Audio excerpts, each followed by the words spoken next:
পৃথিবীতে যদি কঠিন কোনো কাজ থেকে থাকে সেটা হচ্ছে মানুষের মন পাওয়া, মানুষের থেকে সম্মান পাওয়া। আপনি কারোর জন্য জীবন দিয়ে দেবেন, আপনি কারোর জন্য নিজের সবটা উজাড় করে দেবেন, কিন্তু মন পাবেন না। বিশেষ করে দাম্পত্য জীবনে শ্বশুরবাড়ির লোকেদের আপনি অনেক যত্ন করছেন, অনেক প্রায়োরিটি দিচ্ছেন, অনেক ভালোবাসা দিচ্ছেন, বিনিময়ে কী পাবেন জানেন? কিছু কথার কারি, আর পাবেন হচ্ছে অবহেলা, অসম্মান। থাক আর নাই বলি।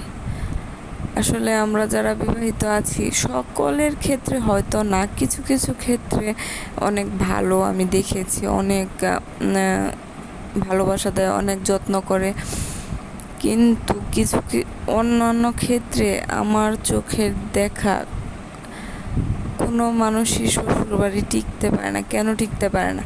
পরে দোষ হয়ে যায় ছেলের বউদের, যে তারা একসাথে থাকতে পারে না, বা ছেলেকে তাবিজ করছে, বা হাবিজাবি কত কিছু বলে। আসলে এটা কি কারণে হয়? আমরা যারা পরের বাড়ির বউ, তাদের মেয়েও তো অন্য কারো বাড়ির বউ, তাদের মেয়ের বেলায় সব ঠিক, তাহলে আমরা যারা তাদের বাড়ির বউ হয়ে যাই, আমরা কেন ঠিক হতে পারি না? তাদের মেয়ে যেটা করবে সেটা ঠিক। তাদের মেয়ের শাশুড়ি একটা কথা বলছে, ওর তো তার মেয়ে বলছে সেটা ঠিক, তার শাশুড়ি কেন বলল? তাহলে সেটা আমার ক্ষেত্রে কেন ভুল হয়ে যায়? আসলে লজিক খুঁজে পাওয়া যায় না, লজিক খুঁজে পাওয়া খুবই মুশকিল হয়ে ওঠে।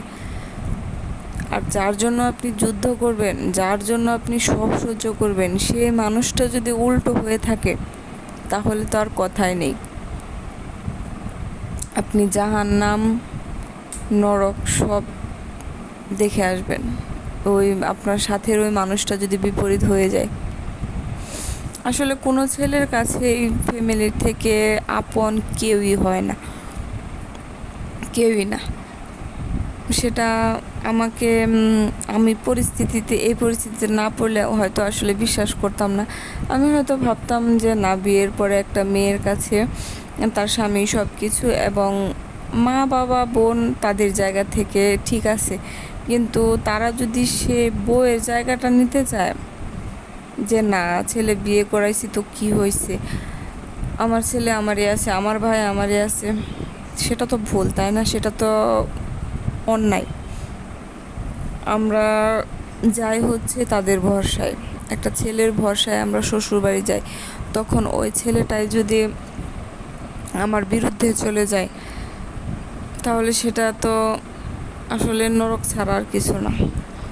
সবার ক্ষেত্রেই সব ঠিক আছে, সবার না বলা কথা বুঝে নেওয়া যায়, সবার কি চায় কি না চায় সব বুঝে ফেলা যায় চোখের চাহনির আগেই।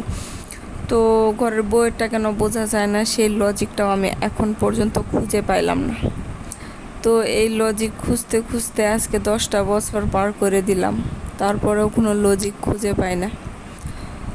তো যাই হোক, আজকে অনেকগুলো কথা আপনাদের সাথে শেয়ার করলাম, যদিও কথা সত্য। তো যাই হোক, আমার কাজ আপনাদের কেমন লাগলো অবশ্যই কিন্তু কমেন্ট করে জানাবেন, আর যদি পারেন একটা লাইক দিয়ে দেবেন। আর কিছু বললাম না, ভালো থাকবেন সবাই।